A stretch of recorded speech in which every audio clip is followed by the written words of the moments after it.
Ve středu 3. dubna po 11. hodině dopolední se nad Pražským hradem objevila kromě vlajky České republiky také vlajka Evropské unie. Tím splnil nový prezident Miloš Zeman jeden ze svých předvolebních slibů.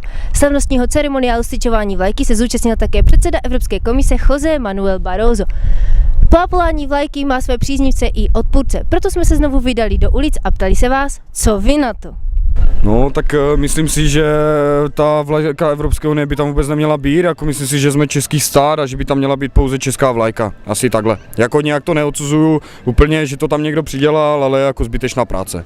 Mně osobně vlajka Evropské unie na hradě ani tak nevadí, protože si myslím, že jednou jsme součástí nějaké instituce a měli bychom vlastně prezentovat její symboly, takže si myslím, že dokonce tam ta vlajka patří a že díky tomu, že máme nového prezidenta, tak se jenom odložilo to, co už dávno tam mělo být.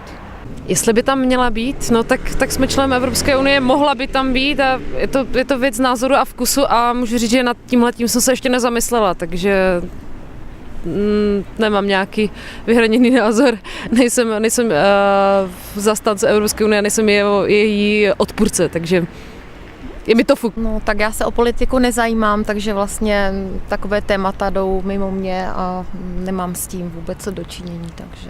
Jsme v České republice, takže myslím si, že by tam měla být pouze česká vlajka. Výborně, líbí se mě. Vedle naší vlajky je to úplně super.